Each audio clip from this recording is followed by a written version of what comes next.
Welcome to Twisted Metal.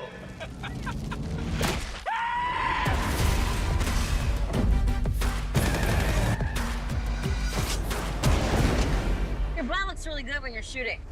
So as for the other show that, or I should say the show that I watched instead was season 2 of Peacock's Twisted Metal, right?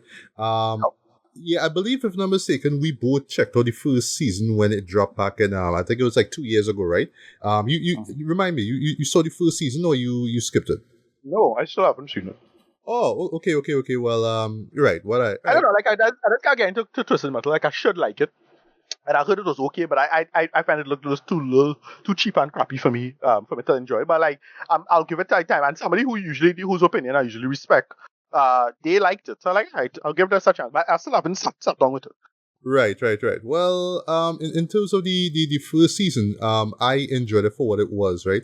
And this is coming from someone who, admittedly, his only experience playing the games was when, it first came out for the PS1. PS1. Yeah. PS1, yeah, I mean, because I couldn't follow. if you had a PS1 or you knew somebody who owned one, like I did, I never owned one. Yeah, remember there was that demo, DVD, whatever it is, right? And one of the demos there was Twisted.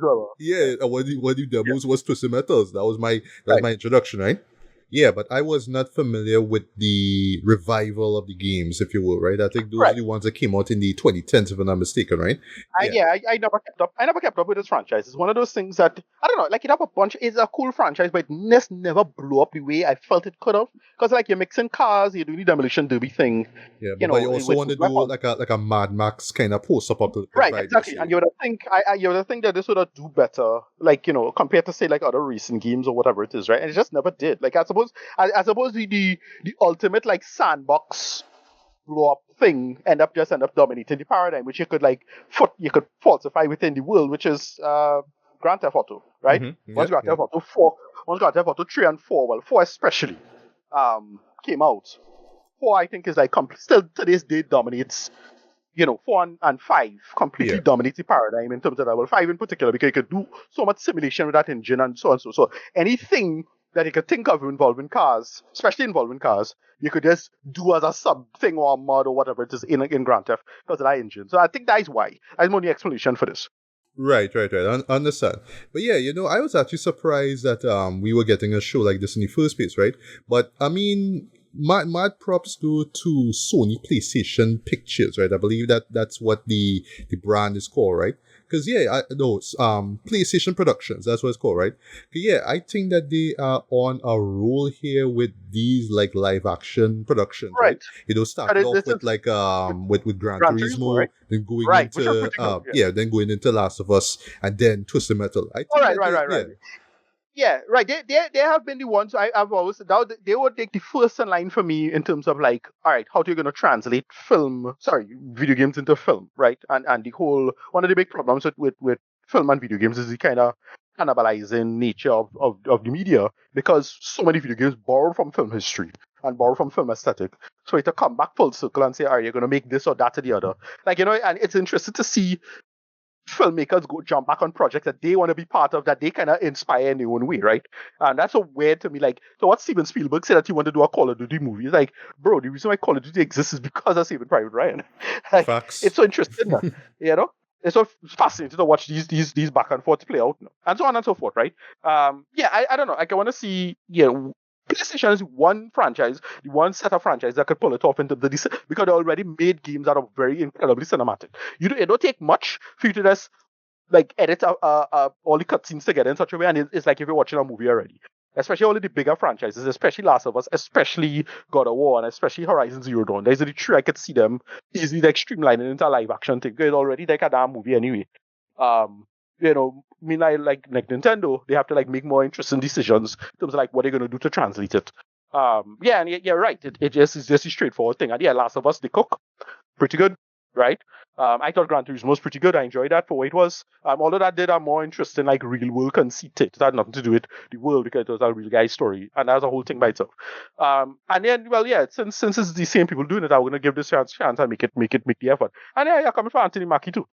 Yeah, for me it's Auntie Mackie, Anne McGill, Stephanie Beatrix, so All right, right. She yeah, knows too. yeah, Okay, nice one. yeah, Right. Beatrice, right?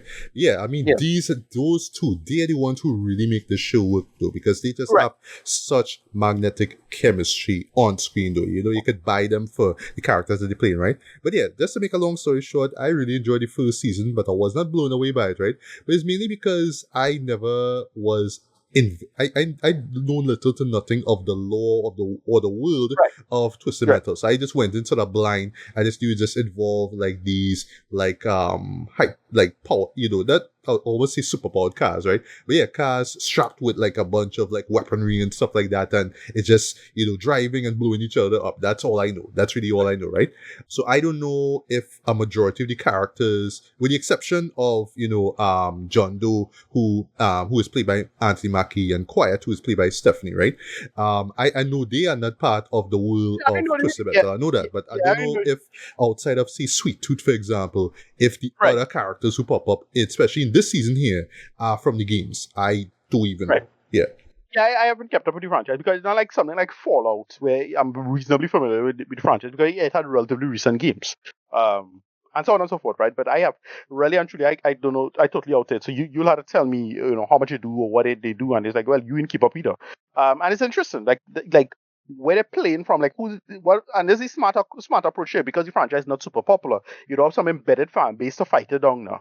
Right, that's like the smart call. Like, is the reason why James Gunn is such a big filmmaker because he didn't get the pressure to fight that down now as a filmmaker because he had the Guardians of the Galaxy. How many people knew about those Guardians run before that film? Very few people. So no one cared, right? Statistically, and that's the smart call.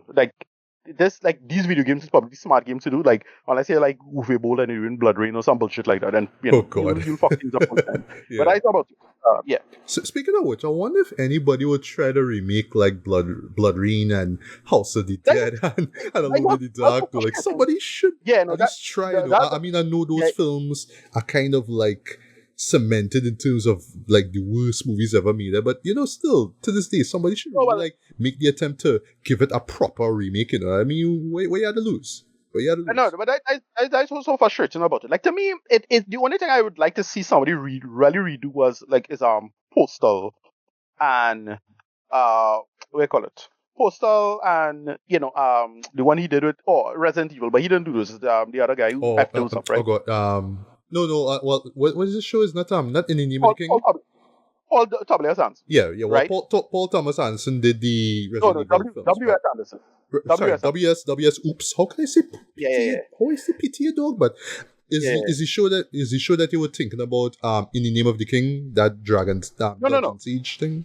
No. But what I was thinking is the guy who did Weapons, he doing the new one. And like, oh shit, like that's a good call. Like him doing it, and I hear he the way he talking and think. I think he recently had an interview with Corey Coleman, saying, "Hey, look, he has something." Yeah, he kind of cooking, like the way how he talking and talking about it. It's like, all right, yeah, look, I have a not so much of a soft spot, but like I slightly sympathize with the utter batshitness that is the Anderson films. But yeah, they're trash. Like they don't work. Most of them don't work. Only the first one was all right. I have a soft spot. Sorry for the second one. It is a shut your brain off and watch on a Saturday night kind of movie. I remember. Yeah. I remember watching that in theaters and hating it. I was like, Lord. this is so dude. But then I find the franchise should really like lean into. Like, I really want to see if they lean it. Like, look, my boy for me in terms of the franchise is Leon. I mean, we're going on a side tangent here, but like Leon, if they could focus on Leon and just do the Resident Evil 4 stuff, they could cook. If they make that, that's a cook. But that's my point. Like, you could really do. I want to see somebody do something fascinating with it as it is now. So that's about it. Yeah, go ahead.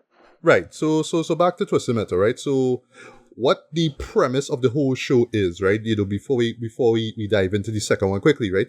We set in it's basically the post-apocalypse now, and we like humanity, or I should say America, has just been split up into various cliche post-apocalyptic in groups or whatnot, right? So you have the Right. cannibals, Organized. you have the nomads, you have the 1%ers, who hold themselves up in not ultra modern, sorry, but very modern societies, while everybody else out to scavenge and whatnot. And in true Mad Max fashion, they fight each other, they kill each other. Usually for food. It's not so much for gasoline like the Mad Max series, right? But it's always for food and supplies and all that kind of stuff, right? So yeah, true that, John Doe, who is played by Anthony, as I said, he plays a milkman, right? But, he does not deliver milk, actually. He's just a guy who transports goods for clients from one place to the next, right? Then he runs into a woman, sorry, by the name of Quiet, whose brother is shown to be killed by this very brutal, police officer by the name of Agent Stone, right? He's played by Thomas Hayden Church, of all people, right? And in recapping the first season, I thought that he was a great villain in this, right? But yeah, long story short, Agent Stone dies, so to speak. And now John is within this modern society, right? Because that's the job that, the reward for doing this particular job, which is how he was able to meet with Quiet in the first place, was the fact that he was going to stay there, right? But then in the end, you learn that in this place now, there is a tournament that's being organized, a recent tournament, which is called Twisted Metal. So yes, in this season here, we get to see the tournament itself play out, right? It is run by this, let me just say, a very supernatural powered individual by the name of Calypso, who is played by Anthony Carrigan. And again, I wish I knew. Yes, Calypso, right? Haha, because we're from Trinidad, right? But yeah, I wish I knew from. You're not from Superman. He was in Superman as thing. Who played again? We call it Dynamo. Oh god, the character was the could turn the hand into kryptonite. The morph. The fellow who's Metamorpho. Oh shit, he was Metamorpho. I should have known. Yeah. Bald fellow had those hair. He had no hair. Yes. I Right, feel the same. I had to look it up because I was watching faces like outside of the stinger. Well, I should say outside of the couple of appearances he had in the last season. I was like, wait. I know this face from somewhere. But yes, I would not be surprised if he was from Superman and he played that character, right? But yeah, you learn throughout the season that he has these supernatural powers. I love how it's shown in this world, right? Because in this world it's pure like sci-fi action comedy, right? But here's where the supernatural elements come in, right? So slight spoiler, he would do some magic, and there's another character who does magic in quotes, right? But everybody else won't see it, but that person would see the magic when he's doing it, right? I thought that was a really smart touch, right? But yeah, so you have John Doe, Quiet, Sweet Tooth, who is still the best character in this whole show, played excellently by none other than Samoa Joe himself, the wrestler who is currently in the AEW branch, yeah.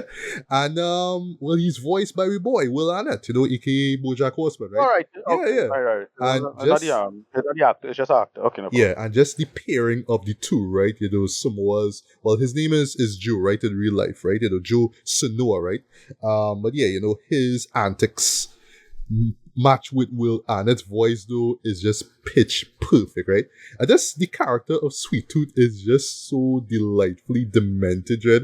And just the lines that they give this guy, just the very twisted logic this man have, I absolutely love, right? But yeah, they are all put into this tournament. We meet a bunch of other weirdos, and they basically kind of learn about themselves throughout this, very elongated tournament, right? Because it's not just one match that they fight in, but it's just in various stages, right? And of course it's a battle to the death, right? So of course, as to be expected in, stuff like this, yeah, don't get attached to anybody too quick, right? Even regardless of how likable or how much of an asshole they might be, don't get attached to anybody, right? That's how it is, right? And I'll stop here.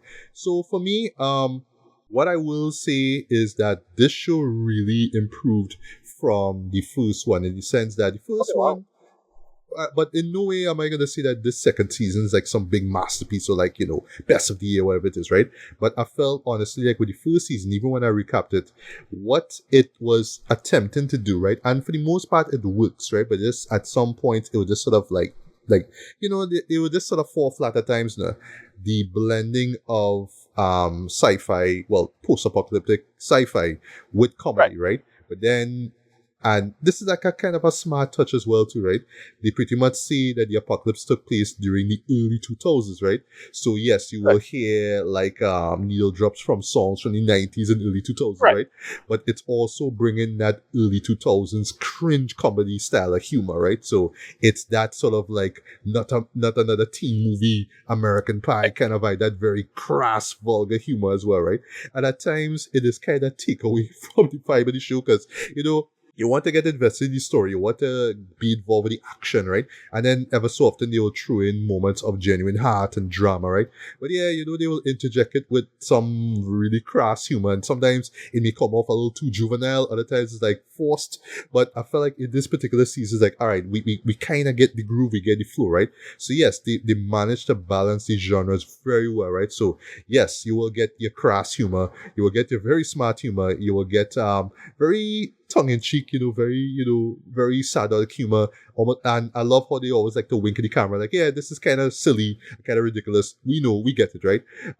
At times, they will play on the whole post-apocalyptic cliches, right? So yes, if you've seen one film that was set in the not-too-distant future where the world turns shit, you kind of know where you kind of pick up on certain beats, right? Because like I said before, you have cannibal characters, you have scavengers. In the last season, you had characters called holy men, right? This sort of cult who acting as if they are, driven by God, right, to do all the heinous things that they do, right? They put like very unique spins in it, right? But admittedly, it is stuff that you've seen before, right? I like that the show itself a way enough to say, yeah, we know, we've seen this stuff before, right? So that's why, for me, the beauty of this show here is that, to be honest, you even need to know any about the law of twisted metal anyway, right? Because ultimately it kind of doesn't matter, right? But that's not to say that I personally don't think that the show is changing things just because people twisted metal isn't as popular as it used to be, man. So yeah, let's just change everything up. No. I think that they are pulling a lot from the game, and slight spoiler, they even do Gran Turismo, the movie kind of thing, where you would see the game involved, like a character would be playing the Twisted Metal game, for example, right? They do that thing, because PlayStation would exist at that point in time, right? They do that, right? Which didn't take me on the show, but I was like, oh, okay, we do that, right? They even have a. Well, I get the logic of that in a sense where you do the whole. Well, it's kind of like the recent 28 years later, like they was influenced by Teletubbies, if you saw that. So it's media influencing because society collapsed now. So media influencing the thing. So it's like an in-universe thing where the reason why they behaving like this is because of the video game. So it's the video game inspired the post-apocalyptic world because that is what they think the post-apocalyptic should be. Or at least some people do. Like, I don't know. That is the logic. Right. No, I understand. Even though I still haven't seen 28 years later, but I do know about the Teletubbies thing. It was kind of slightly spoiled, right? But whatever.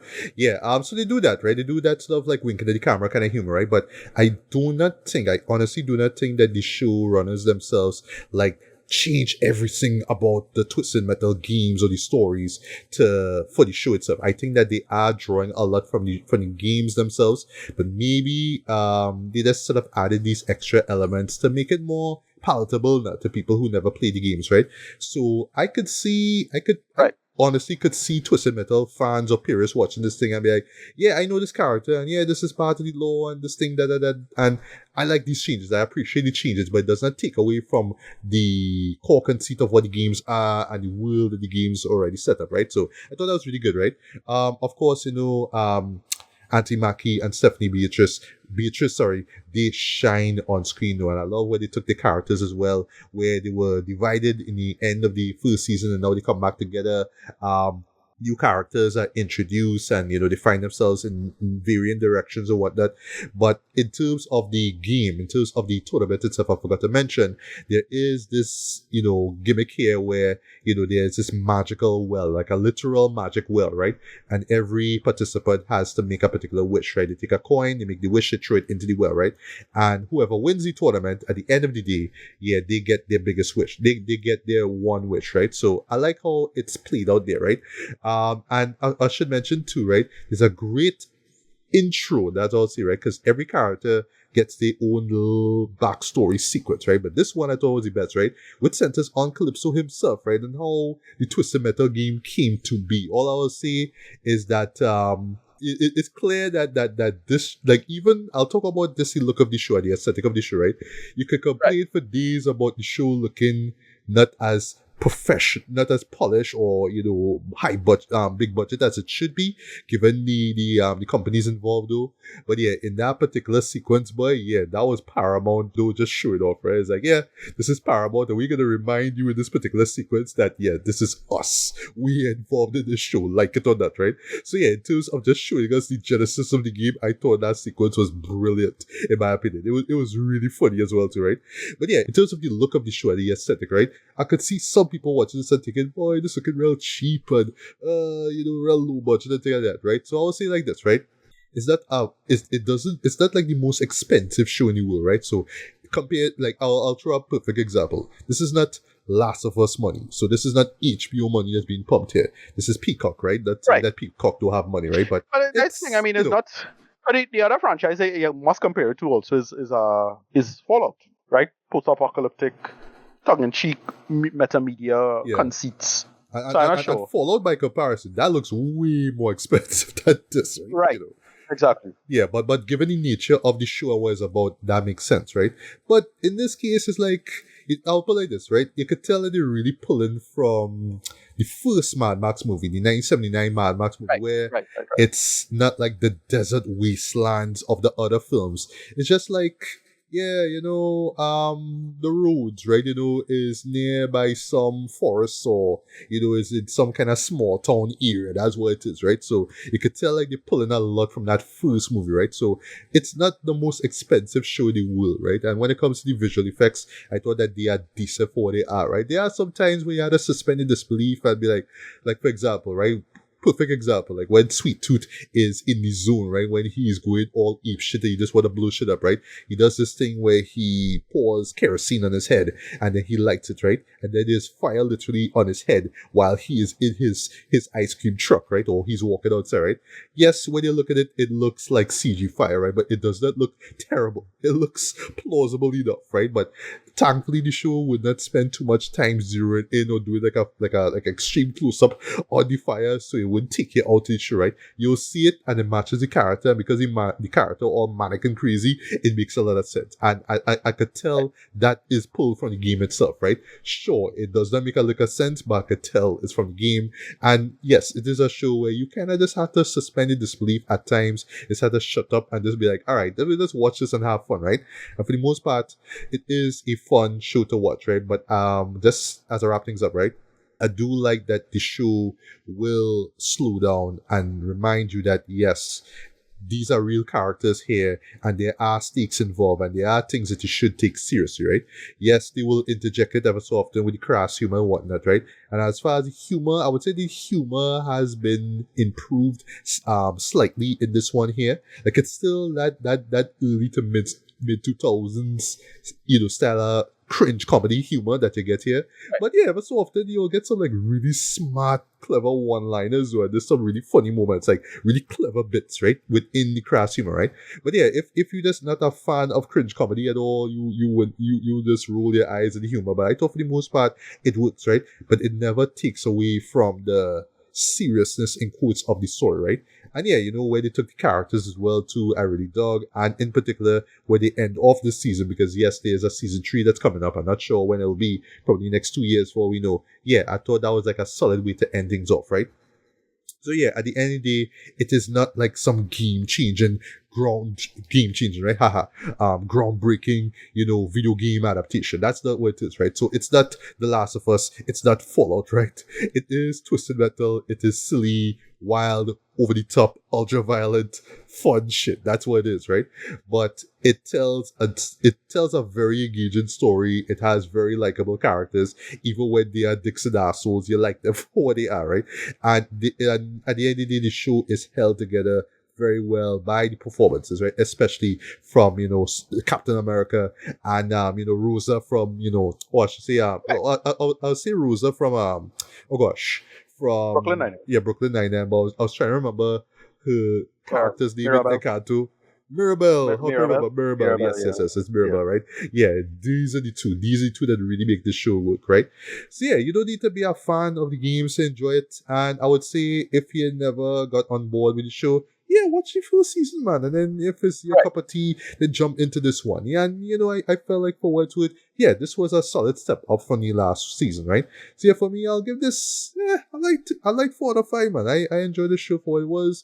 It's not gonna be everybody's cup of tea, like I say, especially for those who just don't care for the games at all. I guess they wouldn't care for the show. But I like that this is it's framed it's pretty much designed for people who never play the games or have little to no idea as to what the games are about, right? Because listen, I'm not saying that you can't add lore to the world of Twisted Metal because they did already. But sorry, back in '97 when I was introduced to this franchise, I just thought it was just about high powered cars and you're just driving one, you're just blowing up people, right?